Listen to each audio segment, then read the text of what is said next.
What's up, lovely students? Welcome back to my channel, Concepts of Physics with Parth Parashar. So the topic for today is acceleration. But before moving on to this topic, I would like to revise the previous topic. In the previous video, we have studied about speed and velocity, the types of speed: uniform, non-uniform, instantaneous, and average speed, and the types of velocity: uniform, same, non-uniform, average, and instantaneous velocity.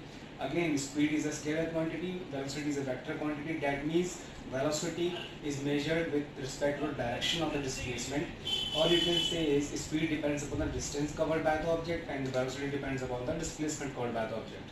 Now in the previous video also we have discussed one numerical. In this video, before starting the topic acceleration, I would like to solve one more numerical for you guys. So I'm just dictating the numerical, you guys can write it down in your notebook.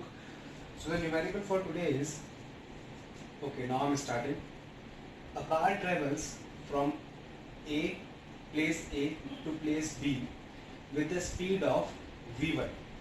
Okay, a car travels from A to B with speed v1 and immediately return back to A, that is from B to A, with the speed v2. Okay, now we have to solve what is the average speed of the car throughout the journey. So what actually we are trying to say is there are two places. This is place A, this is place B. The distance between the two is not given in the question, so we are just assuming the distance between the two places is x. Okay, so according to the question, the car started from A and reached B with the speed of v1. Okay, v1, and immediately returned back from B to A with the speed v2.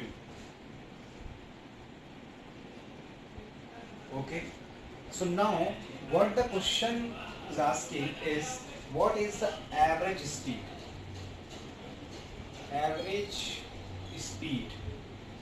Okay, अब average speed क्या होगी इसकी?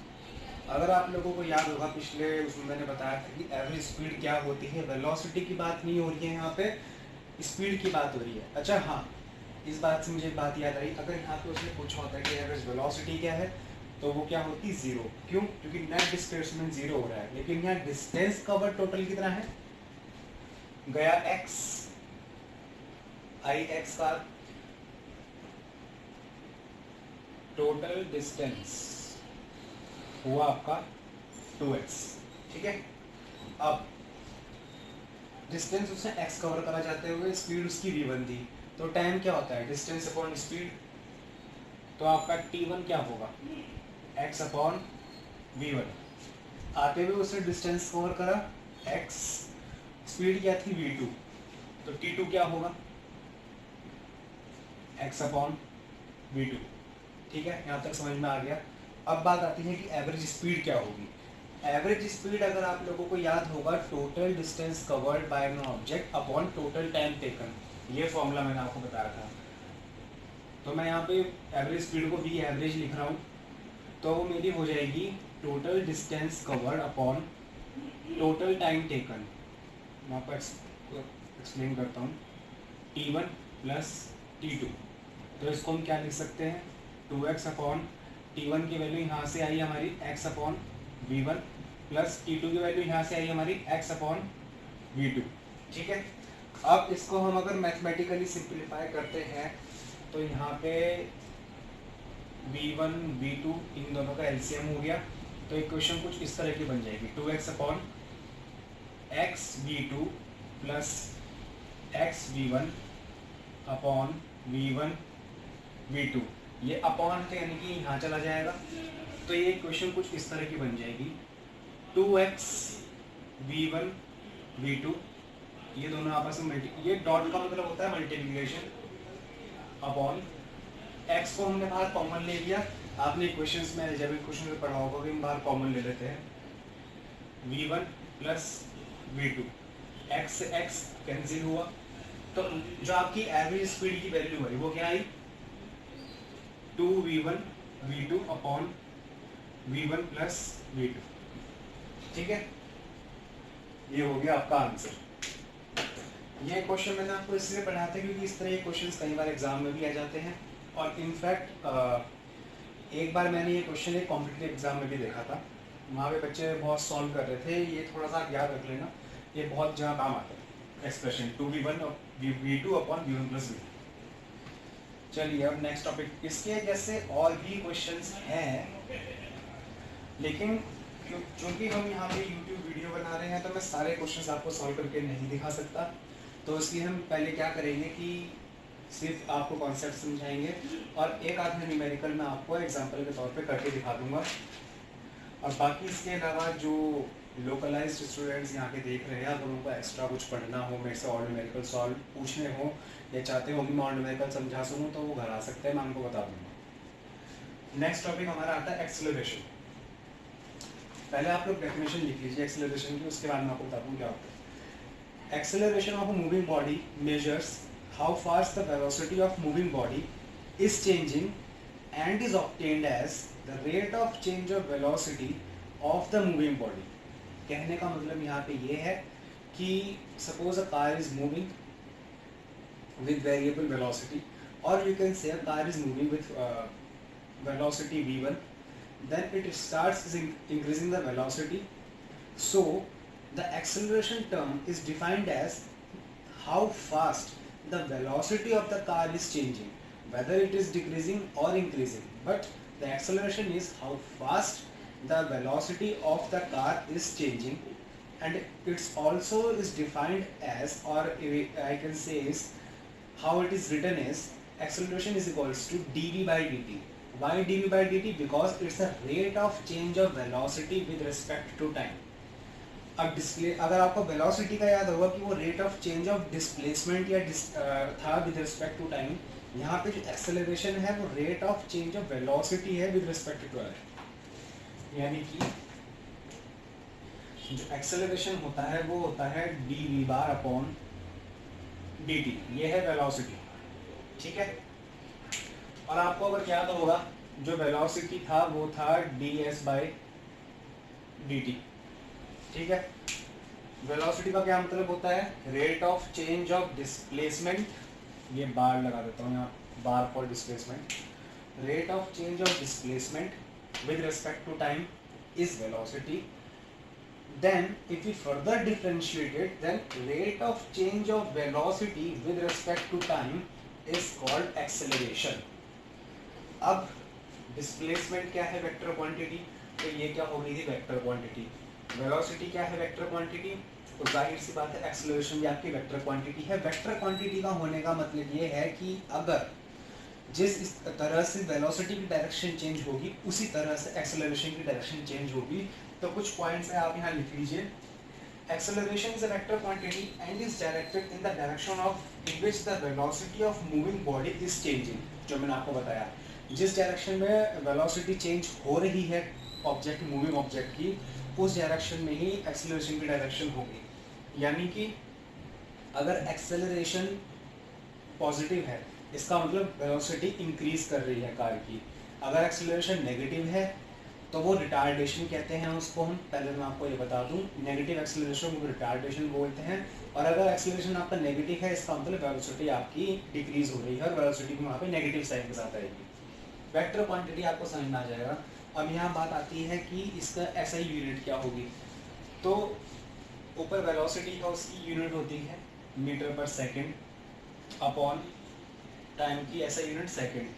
तो total इसकी unit क्या बन गई? Metre पर सेकेंड स्क्वायर। ये एक्सेलरेशन की यूनिट होती है। अब बात आती है what is positive acceleration. If the direction of acceleration is in the direction of moving body then it is called positive acceleration. जो मैंने आपको बताया, अगर एक्सेलरेशन की डायरेक्शन भी मूविंग बॉडी की डायरेक्शन में होगी तो वो पॉजिटिव एक्सेलरेशन हो जाएगा, और अर्थात बॉडी की स्पीड बढ़ती हुई होगी। नेगेटिव एक्सेलरेशन क्या होता है? अगर एक्सेलरेशन की डायरेक्शन मूविंग बॉडी से अपोजिट होगी, इसका मतलब उसकी स्पीड डिक्रीज हो रही होगी, तो वो नेगेटिव एक्सेलरेशन हो जाएगा। सपोज अगर एक गाड़ी 40 की स्पीड पर चल रही है तो अगर वो पॉजिटिव एक्सेलरेशन करती है तो 40 से 60, 80, 100, 120 तक बढ़ेगी और मूविंग बॉडी की डायरेक्शन में है। रिटार्डेशन नेगेटिव एक्सेलरेशन क्या होगा, ये 40 की स्पीड में चल रही है, मैंने धीरे धीरे ब्रेक लगाया तो 30, 20, 10 और फिर 0 पे रेस्ट पे आ गई। तो इसने इस एक्सेलरेशन ने क्या करा, ये नेगेटिव फोर्स अप्लाई करा गाड़ी के ऊपर, तो उसको हमने रिटार्डेशन बोला। रिटार्ड मतलब स्पीड कम होना, ये चीज़ का कम होते रहना, रिटार्डेशन हो जाएगा वो। और यहाँ वेलोसिटी की डायरेक्शन फिर नेगेटिव हो जाएगी क्योंकि वो वेलोसिटी बॉडी को रेस्ट पे लेके आ रही है, तो ये हो जाता है नेगेटिव एक्सेलरेशन। अब एक छोटी सी चीज़, एक शॉर्टकट तो नहीं बोल सकते, एक छोटी चीज़ जो आप कॉन्सेप्ट है वो आपको याद रखना पड़ेगा। मैं यहाँ लिख देता हूँ,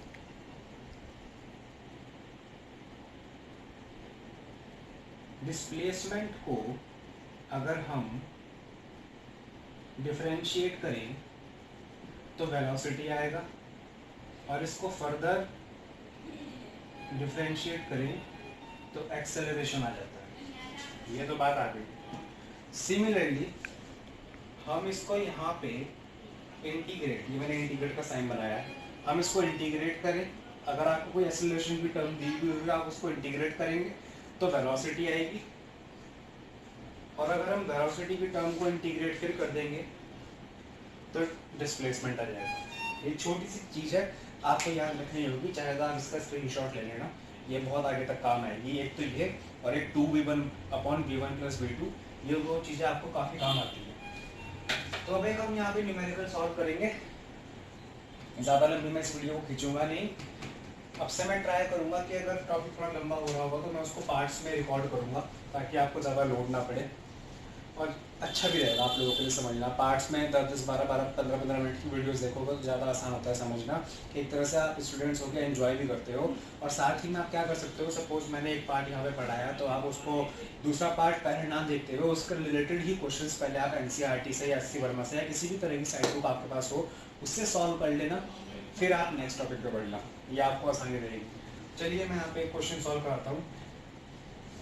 यहाँ पे the displacement f of a moving body varies with time t according to the relation s is equals to 3t square minus 2t plus 4, where s is in the meters and t is in the seconds. Velocity, यहाँ पे हमें find क्या करना है, velocity and acceleration of the body at any instant of time.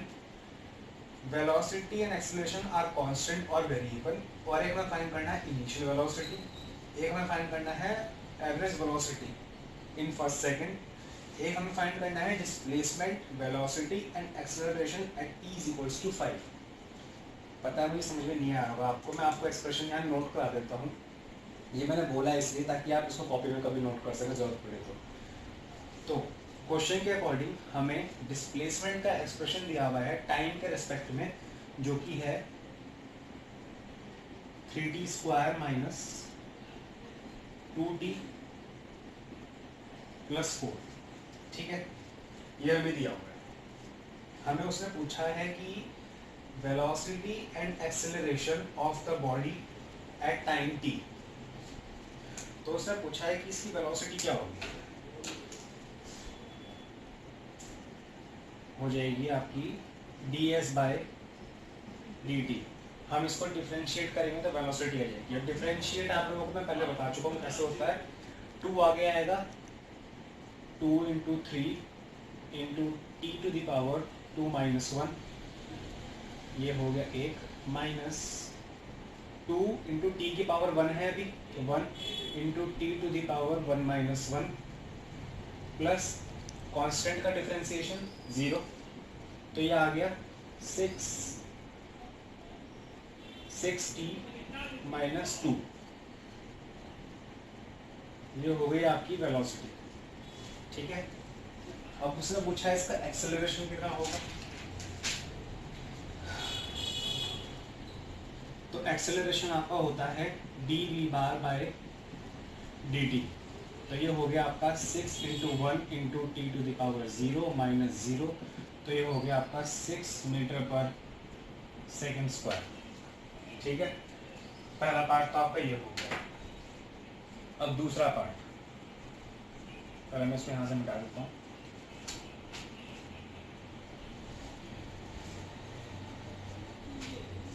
उससे दूसरा part क्या पूछा था आपका, are velocity and acceleration constant और variable.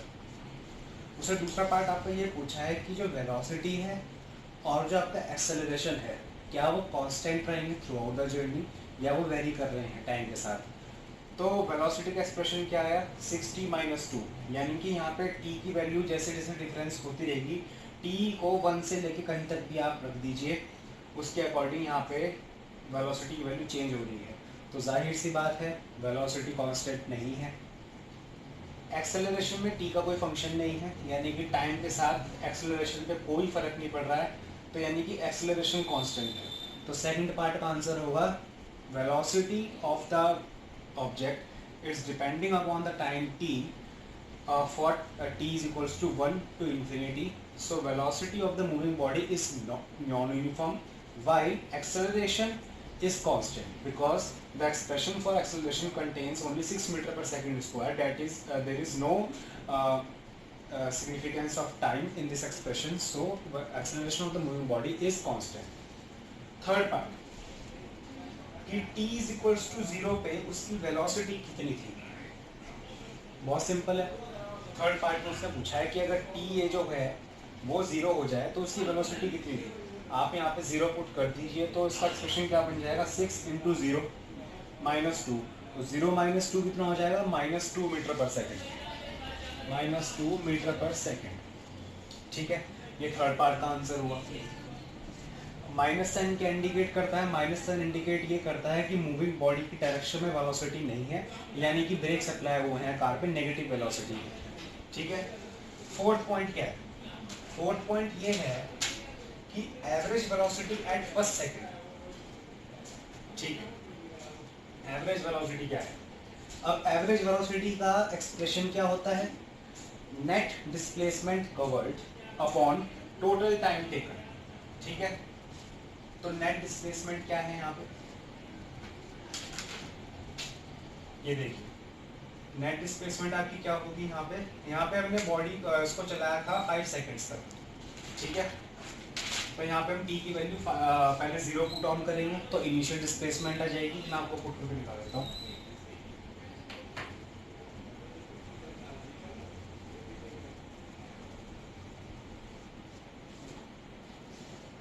S is equals to 3t square minus 2t plus 4। अब नेट डिस्प्लेसमेंट हम कैसे निकालेंगे, पहले हम t को 0 पुट करेंगे तो ये हो जाएगा 3 इंटू 0 माइनस 2 इंटू 0 प्लस 4, तो इसका आंसर क्या आ जाएगा 4 मीटर्स। अब s को हम करेंगे जब t है आपका 5 सेकेंड्स, क्योंकि 5 सेकेंड्स तक ही इस बॉडी को हमने मूव किया था। क्वेश्चन में मेंशन था, पहले मैं आपको बता नहीं पाया, ये क्वेश्चन में मेंशन था। तो 3 इंटू 5 का स्क्वायर माइनस 2 इंटू 5 प्लस 4, तो 5 इंटू 5 25 इंटू 3 75 माइनस 10 प्लस 4, तो ये आ गया 69 मीटर्स। अब नेट डिस्प्लेसमेंट क्या होगी, ये तो हो गई S0, ये हो गई S5, तो नेट डिस्प्लेसमेंट आपकी क्या होगी S5 minus S0, 69 minus 4 65 metres. ठीक है, टोटल टाइम टेकन कितना है 5 सेकंड, क्योंकि इस क्वेश्चन में उसने क्या बोला है 5 सेकंड में ही हमें कैलकुलेट करना है। टोटल टाइम टेकन हमारा क्या हुआ 5 सेकंड। तो एवरेज वेलोसिटी कितनी होती है, v एवरेज ये हो गई आपकी 65 net displacement covered upon total time taken 5 seconds, तो ये हो गई आपकी 13 मीटर पर सेकेंड। ठीक है, ये क्वेश्चन ये सॉल्व हो गया। अगर नहीं समझ में आया होगा तो रिवाइंड कर लीजिए, आपको समझ में आ जाएगा। तो यहाँ पे हमारा आंसर आ गया 13 मीटर पर सेकेंड, तो ये हो गई हमारी एवरेज स्पीड। तो ये तो हमने एक क्वेश्चन सॉल्व करा जिसमें हमें डिस्प्लेसमेंट गिवन थी टाइम के रिस्पेक्ट में, उसको हमने डिफरेंशिएट करा, जो वेलोसिटी आ गई हमारी वो भी टाइम के ऊपर डिपेंड कर रही थी, लेकिन एक्सेलरेशन जो आया था वो हमारे टाइम के ऊपर डिपेंड नहीं कर रहा था। हम एक और क्वेश्चन इस तरह का सॉल्व करेंगे, उसमें हम लोग क्या करेंगे यहाँ पे कि क्यूबिक फंक्शन ले लेंगे, क्यूबिक फंक्शन से मेरा मतलब है कि हम इसको टी क्यूब कर लेते हैं, यहाँ पे थोड़ा चेंज करते हैं 40 और 4, ठीक है। ये हो गई आपकी ये आपका डिस्प्लेसमेंट गिवन है with respect to time given है यहाँ पे।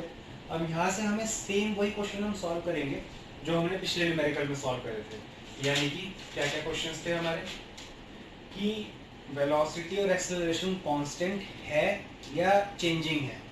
सबसे पहले हम निकालेंगे वेलोसिटी जो होगा D S bar by d t. तो यहाँ पे क्या हो जाएगा हमारा, अब मैं डायरेक्ट लिखूंगा, आपको समझ में आ गया होगा डिफरेंशिएट कैसे करते हैं। मैं डायरेक्ट यहाँ पे सॉल्व करूंगा 3t स्क्वायर माइनस 4, ठीक है। ये हो गई हमारी वेलोसिटी। एक्सेलरेशन हमारा क्या होगा d v bar by d t. तो वो हो जाएगा हमारा 60 मीटर पर सेकेंड स्क्वायर मीटर पर सेकेंड मीटर, ठीक है। अब पहला क्वेश्चन ये है कि क्या वेलोसिटी और एक्सेलरेशन कांस्टेंट है या चेंजिंग है। वेलोसिटी डिपेंड कर रही है टाइम के फंक्शन पे, तो सीधी सी बात है, जैसे पहले न्यूमेरिकल में था, इसमें भी ये होगा कि वो चेंजिंग है तो वो कांस्टेंट नहीं होगी। पिछले क्वेश्चन में एक्सेलरेशन में टी का कोई फंक्शन नहीं था, इसलिए हमने कहा था कि through out the journey acceleration जो है वो कांस्टेंट रहेगा। लेकिन यहाँ पे क्या हो रहा है, टी का फंक्शन है, तो हम कह सकते हैं कि with respect to time as the time changes acceleration of the moving body also changes. तो हम कह सकते हैं कि ये भी चेंजिंग है। अब बात आती है कि एवरेज वेलोसिटी क्या होगी एट 5 सेकेंड। सेम जैसे मैं पिछले क्वेश्चन में किया था, एवरेज वेलोसिटी 5 सेकेंड पे यहाँ पे क्या होगी। अगर हम यहाँ पे टी की जगह ये सब 5 पुट करते हैं तो क्या आएगा आंसर। यहाँ पे हम 5 का क्यूब करेंगे, यहाँ पे हम 4 इंटू 5 कर देंगे प्लस 4 है, तो 5 का क्यूब क्या होता है 25 इंटू 5 125। तो ये आंसर आ रहा है आपका 125 माइनस 20 प्लस 4। तो ये आ गया हमारा 109 मीटर आ गई टी इक्वल्स टू 5 पे। टी इक्वल्स टू 0 पे क्या रहेगा हमारा, ये तो पूरा एक्सप्रेशन 0 हो जाएगा, ये पूरा एक्सप्रेशन 0 हो जाएगा, बचेगा 4। तो ये तो हो गया हमारा S5 सेकंड पे, और S0 हमारा क्या हो जाएगा 4 मीटर, ठीक है। अब टोटल टाइम टेकन यहाँ पे क्या है 5 सेकेंड्स, और नेट डिस्प्लेसमेंट क्या होगी हमारी S बार 5 माइनस S बार 0। तो ये हो गई हमारी 109 माइनस 4, ये आ गई हमारी 105 मीटर। तो एवरेज वेलोसिटी क्या होगी v bar A V is equals to 105 upon net displacement covered upon, मैं पूरा नहीं लिखूंगा, आप समझ गए होंगे। टोटल टाइम टेकन क्या है 5। अब इसको मैं डिवाइड करें 21 मीटर पर सेकेंड। अब इसमें कुछ न्यूमेरिकल्स ऐसे आते हैं जिसमें यहाँ पे तो हमने डिफरेंशिएशन यूज़ किया है, मतलब यहाँ पे हमें एस डिस्प्लेसमेंट का फंक्शन गिवन था, उसको हमने डिफरेंशिएट करा जिससे वेलोसिटी आई, उसको हमने फर्दर डिफरेंशिएट करा जिससे एक्सेलरेशन आया। अब अगले आज की वीडियो में यहीं पर एंड करूँगा। अगला जो पार्ट है इसका एक्सेलरेशन का, उसमें हम जिस तरह के न्यूमेरिकल सॉल्व करेंगे उसमें क्या होगा, उसमें हमें इस तरह का कोई एक्सेलरेशन का फंक्शन गिवन होगा जिसको हम इंटीग्रेट करेंगे ताकि हमें वेलोसिटी का फंक्शन मिले, उसको हम फर्दर इंटीग्रेट करेंगे ताकि हमें डिस्प्लेसमेंट का फंक्शन मिले। आप समझ गए मैं क्या कहना चाह रहा हूँ। अगली वीडियो में हम ये सब क्वेश्चंस ट्राई करेंगे, क्योंकि वीडियो फिर बहुत लेंथी हो जाती है, समझना मुश्किल हो जाता है। तो मिलते हैं आप लोगों से नेक्स्ट पार्ट में, तब तक ध्यान रखिए, सेफ रहिए, थैंक यू।